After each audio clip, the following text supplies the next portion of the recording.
Hey guys, I was gonna wait to make this video, but then suddenly it was Prince's birthday today, and so I thought maybe I've thought about this enough, and it is okay to just film. I'm going to talk to you today about my life according to Prince, because I want to. When I first heard that he had died on the morning, my response was, oh, well, bummer. That sucks. And a little bit, oh, but I didn't like the last record. No. And I probably made a joke in my head, and I sort of dismissed it a bit for a couple hours.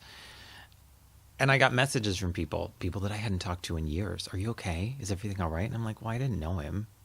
Yeah. And I even had one person ask me, why are you downplaying this? Like it's not a big deal. This is a really big deal for you. This is someone who has influenced, inspired, and you've connected with for decades. I'm like, yeah, but I didn't know him. Then I'm driving downtown that day, and I suddenly start to cry, and I feel really dumb about it. Why am I crying? This doesn't make any sense. It took me weeks, I'll be honest, and I'm still coming to grips with this, but it took me weeks to even figure out why this was a big deal for me. And I know that it shouldn't be, but I think I was worried about what other people would think, which is silly. And maybe it was also what I thought, which is also silly, because you shouldn't judge yourself. Now, a lot of you know, if you've watched my videos, not long ago, I uploaded one where I showed my first vinyl records that I ever got, and one of them was Purple Rain. So I have been a fan for a long time. Batman was probably the next favorite album of mine. When I was in middle school, I wore that cassette out. I loved it. I listened to it just yesterday. I'm actually going through and listening to all of his albums in order, just because. What I realized, and it took me weeks to really get this, as I was listening to the albums, when you have an artist who is as prolific as Prince, who comes out with pretty much a record a year, with maybe 2 exceptions, I mapped my life by those records because I listened to them all, and when they're coming out every year, you really can kind of create a roadmap for your life. And suddenly that map isn't being made anymore. And it's been made for the last 30 some odd years. And that's significant. So what I'm going to talk to you about today, I'm going to share some personal thoughts that I don't normally share with people. And they're things that I want you guys to meditate on as well, whether it's Prince or any other artist or author or anything else. I don't read. I listen to music. So this is my chosen art form to pay attention to and to draw life lessons from. Some people read and they connect with authors. It's all expression. It's all art. It's all connection. And there's nothing wrong with that. It's all a relationship. It may be one-sided, but it's still a relationship. This is something that I am starting to understand. So let's talk about some records in particular. And then I'm going to tell you a couple funny stories. Why they are significant. Dirty Mind. Dirty Mind taught me to not overthink everything that I'm doing, to get out of the way of my own ego, how to sort of follow my gut instinct and just let it out, how to be an artist.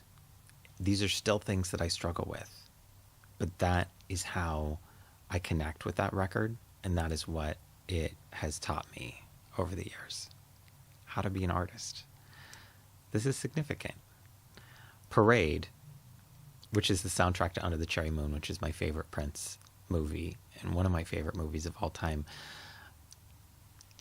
teaches me still to love life, have fun, and feel joy. Lovesexy is, in my opinion, and I think in a lot of people's opinion, a gospel record. Lovesexy taught me to look at God and spirituality in a completely new way. When I was a teenager, and a lot of us go through this, a lot of us who are maybe gay, bisexual, transgendered, whatever it is, if you are going against the grain of what you think you're supposed to be doing, if you have an idea of who you're supposed to be, who God says you're supposed to be, you start to struggle with this. Am I okay? Is everything? I didn't choose this, so what's going on? And Lovesexy taught me that God is love. Love is God. It's in the lyrics. It is all about joy and just expression of joy, and that feeling that you feel when you're saved, of being connected to unconditional universal love, which is incredibly powerful, inspiring, and moving. And that album still makes me cry when I listen to it with joy. Not always. Sometimes I'll just rock out listening to it in my car. But if I really let myself sit down and absorb the message, it's a very powerful one. Those are the 3 records that I connected with the most. Now, because a lot of his albums have been sort of a roadmap for my life that I can follow, I'm going to share a couple stories with you that I thought were sort of funny. The Gold Experience came out my first year in college, and I was taking a night class with a friend of mine. We both had classes at the same time. We weren't taking the same class. Mine started a little bit earlier than hers, so we were maybe 15 minutes apart. We just carpooled, and I'd wait for her. She'd show up early. I'd get out late, whatever. So my class is done. I get in my car, and I drive over to park in front of her classroom. It's like 8 something at night. And I've got like 15 minutes to kill while I'm waiting for her to get out of class.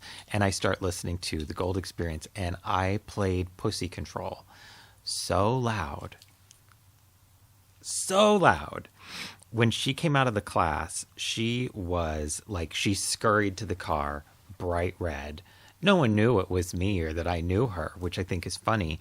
But she got in the car and she said, you know how embarrassing it is to be sitting in class trying to learn and you can hear that scream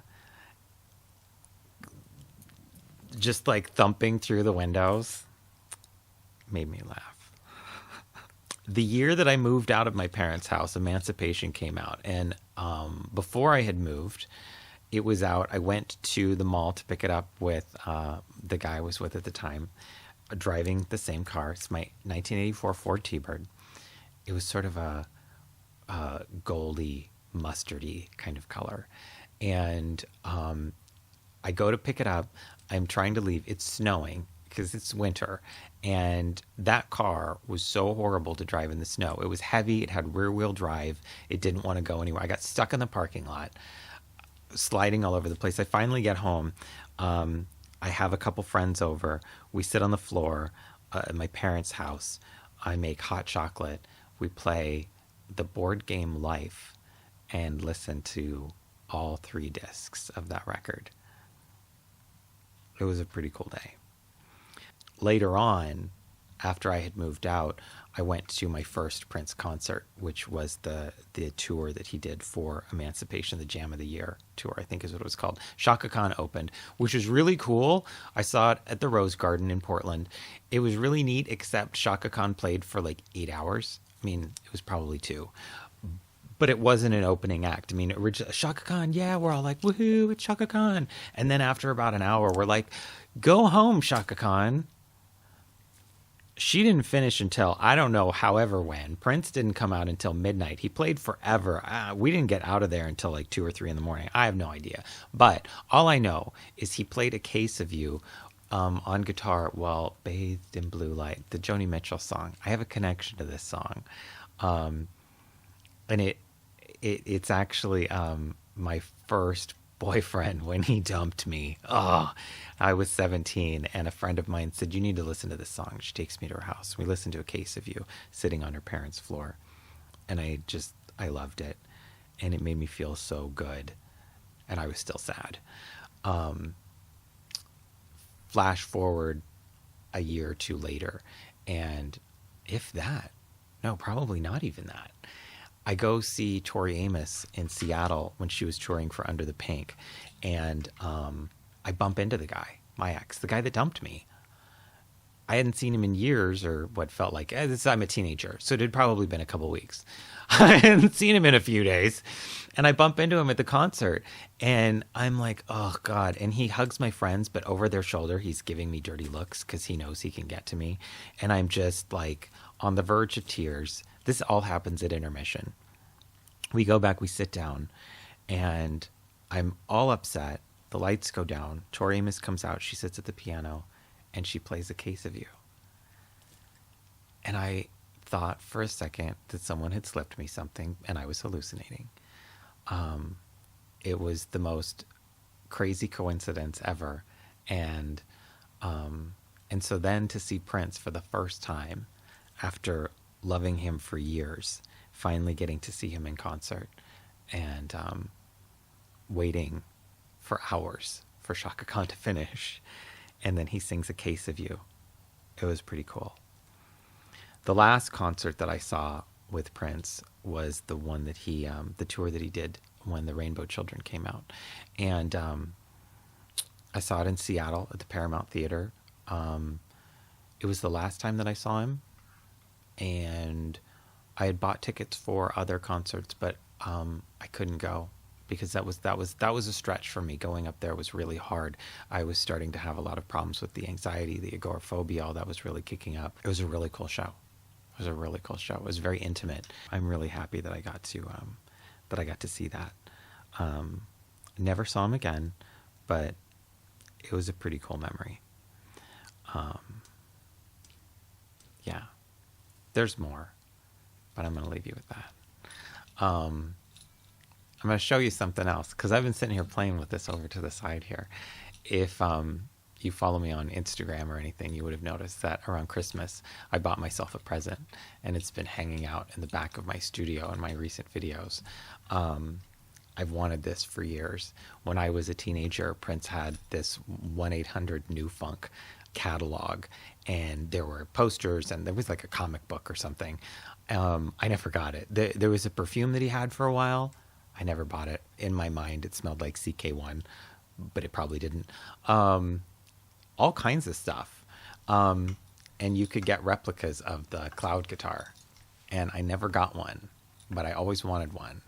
And I found it at a music store in Boston at Christmas and picked it up.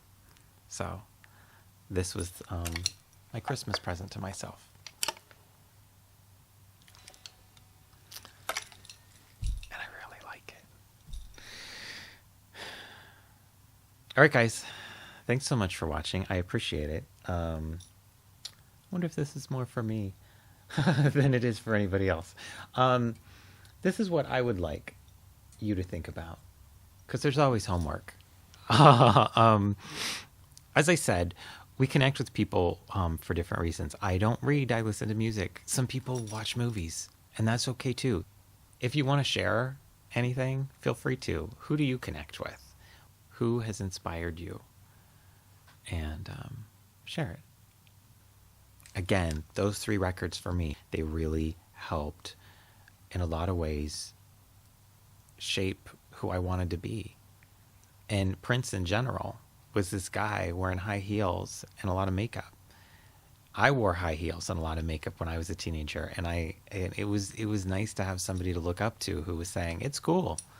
You can be a guy and do this, and it doesn't mean anything. It's just who you want to be. And I really liked that.